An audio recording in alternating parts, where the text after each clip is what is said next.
C'est une chose de construire son patrimoine lentement, au fil des ans, en investissant, en devenant millionnaire au moment où vous êtes en retraite, mais j'ai le sentiment que beaucoup d'entre vous qui regardent cette vidéo sont intéressés à le construire le plus tôt possible et à en profiter maintenant. Cette vidéo est faite pour vous.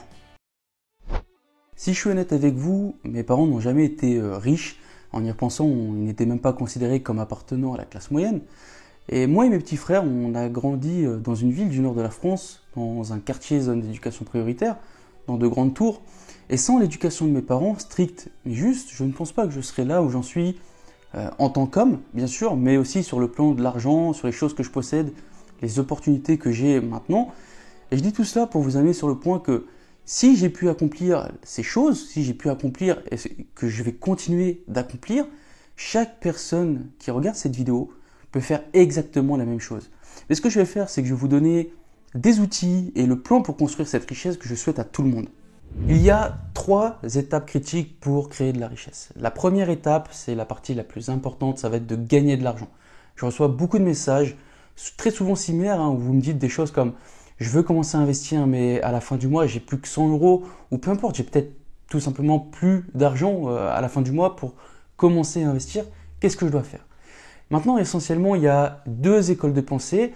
La première école, si vous voulez augmenter le montant qu'il vous reste à la fin du mois, cherchez simplement à diminuer vos dépenses. Et c'est vrai, quand on y pense, réduire ses dépenses va augmenter automatiquement les économies et va vous permettre d'investir. Mais vraiment, moi, je trouve que c'est pas quelque chose de toujours réaliste parce que parfois, vous ne pouvez tout simplement pas réduire vos dépenses. Peut-être que toutes les dépenses actuelles sont des dépenses qui sont nécessaires pour survivre. Ou peut-être que vous aimez aussi vraiment prendre ce café chez Starbucks tous les jours qui vous apporte aussi de la joie à votre journée. Et dans ce cas-là, je pense que vous ne devriez pas abandonner votre plaisir. Donc, c'est clairement pas mon choix préféré, mais on a quand même une deuxième option. C'est si vos dépenses s'accumulent et qu'à la fin du mois, vous n'avez plus d'argent pour économiser et pour investir, la solution toute simple serait de gagner plus d'argent. Vos dépenses restent les mêmes, mais il vous restera plus d'argent à la fin de chaque mois pour épargner et surtout pour investir. Et personnellement, c'est ce que je conseille pour améliorer sa situation. Parce que tout simplement gagner plus d'argent, c'est l'élément le plus important pour construire votre richesse le plus rapidement possible. Mais comment faire pour gagner plus d'argent? À l'origine, quand je réfléchissais à la façon de faire cette vidéo, j'allais simplement vous donner une liste d'actions à mettre en place pour gagner plus d'argent que vous auriez pu mettre tout de suite en place en tant qu'activité secondaire. Mais je me suis dit que j'en avais déjà parlé sur un des épisodes de mon podcast Graines d'Investisseur.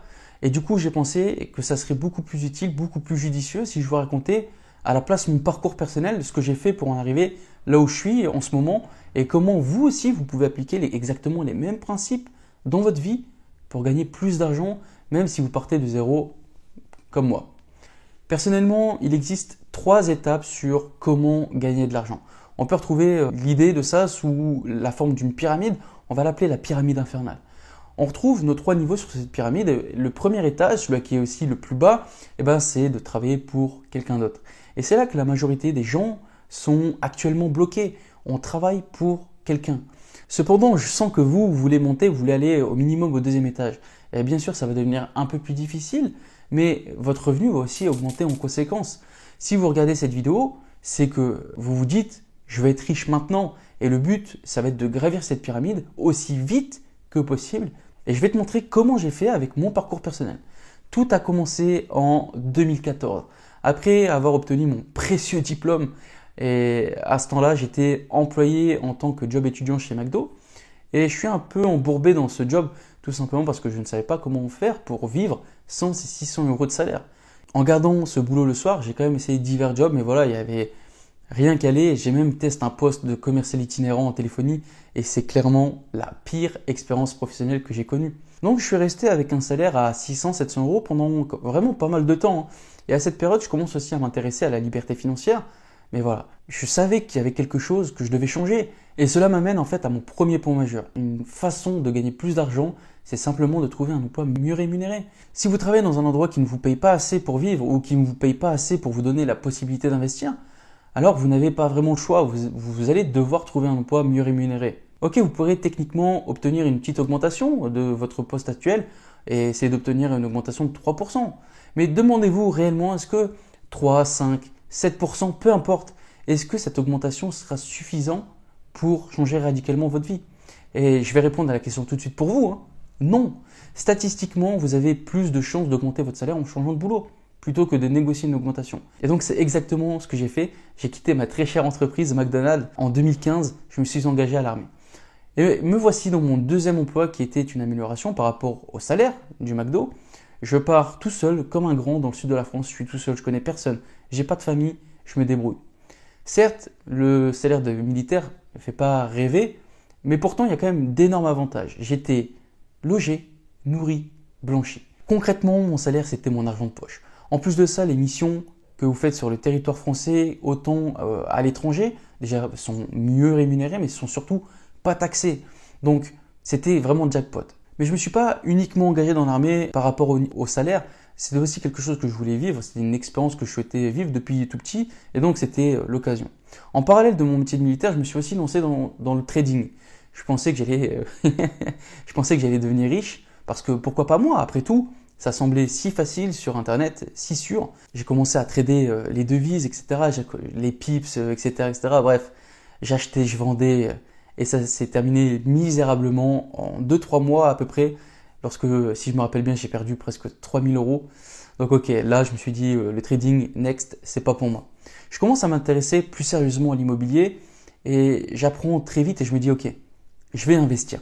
J'achète mon premier bien et là, directement, donc j'achète un immeuble et directement la magie opère. Un truc de fou. Je rembourse 500 euros de prêt et j'ai 1200 euros de loyer. Et ça m'amène au deuxième point. En plus de votre salaire, vous devez trouver une autre source de revenus ou commencer un business secondaire. Ce business, cet investissement additionnel va vous aider à rajouter de l'argent dans votre poche financière. Et si avec votre emploi actuel, vous arrivez à peine à joindre les deux bouts, il ne vous reste que quelques euros à la fin du mois pour épargner, pour investir, vous savez vous-même que ça ne va pas suffire. Et ça ne va pas vous aider pour vous construire votre futur financier, votre bien-être. Et dans ce cas-là, une activité secondaire ou un business annexe peut être exactement ce dont vous avez besoin pour vous donner le petit coup de boost pour ensuite investir davantage. Pour faire simple, hein, investissement, IMO, bourse, etc. Sinon, pour les business secondaires, vous pouvez aller sur Google, taper side business, etc.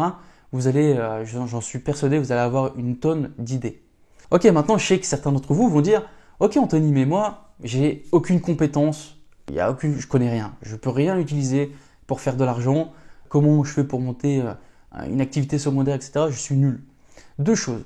La première, c'est qu'il y a une tonne d'activités secondaires que vous pouvez faire sans compétences particulières. Je pense notamment à faire de l'achat-revente sur Vinted ou sur Le Bon Coin. Et deuxièmement, si vous n'avez pas d'argent, pas de compétences, vous devez avoir très certainement du temps. Donc prenez ce temps pour apprendre une nouvelle compétence. Je suis sûr que si vous vous concentrez pendant une semaine et que vous êtes pleinement engagé à apprendre cette nouvelle compétence, vous serez vraiment surpris de voir de quoi vous êtes capable. Et les bases suffisent, hein, on n'a pas besoin d'être un expert, d'être un maître en la matière ou quoi que ce soit d'autre. Pour commencer à gagner de l'argent avec une compétence, on a juste besoin de savoir les bases. Et donc maintenant, voilà, moi je gagne mon salaire de militaire, plus mes primes, plus mes loyers qui tombent. Et c'est la première fois que je passe la barre des 5000 euros sur mon compte. Je commence enfin à gagner de l'argent et c'est vraiment un sentiment hyper cool. Ensuite, vu que je commence à gagner de l'argent et après avoir lu pas mal de livres sur les finances personnelles, sur les finances en général, je commence à me recentrer aussi sur la bourse parce qu'après tout, je sais que j'ai envie de devenir riche. Et investir dans le marché boursier sur une très longue période grâce à des intérêts composés, c'est l'un des moyens presque garantis de devenir millionnaire. Le seul problème, c'était que j'ai très vite réalisé qu'en faisant quelques calculs rapides, il allait me falloir des décennies pour atteindre mon premier million en investissant en bourse. Et comme beaucoup d'entre vous qui regardent cette vidéo, vous ne voulez pas attendre d'avoir 65 ans pour devenir riche.